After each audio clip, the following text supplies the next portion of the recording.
Hi everyone, my name is Saurav and I'm an incoming MBA student at the London Business School, class of 2022. Today I'll share with you 3 tips to fast track your career in consulting. First, a quick note on what this video is and isn't. Please feel free to pause the video and take a quick look.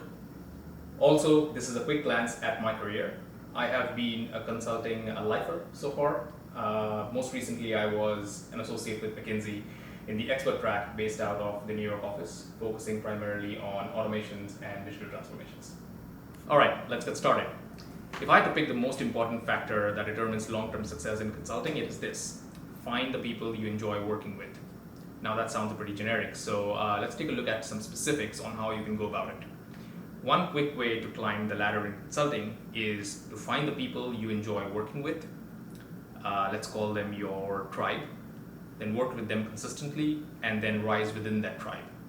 Sometimes it's easier when you get hired into a particular service line or a team dedicated to a particular industry or a specific function. But if that does not happen, say you come in as a generalist, you need to network and find at least 2 to 3 different groups of people that you enjoy working with and who can vouch the impact that you bring to the table. One good way to think about this is that through your work, you need to create demand, specifically within 2 groups of people: your sponsors and followers. Your sponsors are usually more tenured colleagues who will create opportunities for you and pull you into client work. And your followers are usually lower tenured colleagues who will actively seek out opportunities to work with you and collaborate with you. Early on in your career, sponsors play a more important role, but as you keep moving up the ladder, you will need a healthy support from your followers as well. You'll be interacting with these 2 groups, your sponsors and followers, mostly via project work. But you should also look to actively expand your network beyond your immediate working teams. Over your career, you will find ample opportunities to connect with colleagues in other parts of the firm, and I see these opportunities to be broadly divided into 3 buckets of activities. Your client work, your non-client work, and your non-work activities.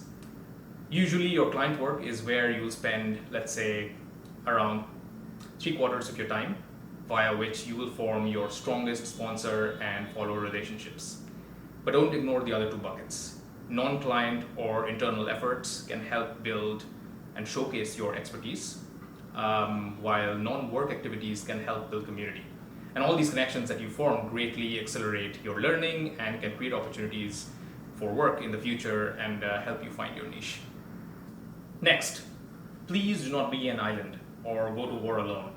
Always seek out opportunities to collaborate. Especially when you're new to the firm, you can reach out to leaders who are currently working in an industry or a function that you're interested in and offer to help. Or get a team together to work on something that you're really passionate about. It's very important that your work maintains a healthy visibility and you do not stay siloed for long. As you grow into your career, find and define what makes you unique. Maybe you have certain technical skill set or expertise on a certain industry or a function. Craft your value prop, share and get feedback from your network. Your skill sets and interests will grow over time, but this exercise will ensure that your network is always up to date on where you are currently and where you're headed. Also, do take the effort to share stories of your success and progress, especially with your supporters that you do not work with regularly. This outreach can feel a bit tedious and not very natural, but that's okay. It will help you clearly define your brand and value over time, which will lead to additional opportunities in the future for you to demonstrate impact. Next, define your boundaries and stick to them. This is probably the most overlooked and underutilized facet of consulting. Treat your career as a marathon and not a sprint. Every consulting firm has some flexible work option that one can take advantage of, and I see these basically grouped under 3 buckets, ranging from small changes that you can do to your day-to-day work, to flexible working options at the project level, to finally some longer-term options that can help you customize and manage your career at the pace at which you want. Again, do not overlook these opportunities. Communicate your preferences to your team and leadership early and often. And when you do take that vacation, stick to it.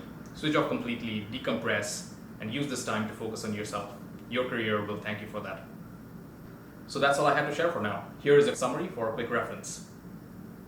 Also, I know a lot of you are preparing for case interviews, so I have included some resources that I found useful in my case prep efforts. Hope you find these useful as well. Please bear in mind that these are not exhaustive and might be a tad dated, but should be a good complement to the resources that are being provided by the school. That's it for now. Thank you all for listening. If you have any questions on this video or on consulting in general, please feel free to reach out. I look forward to meeting all of you in campus soon. Bye.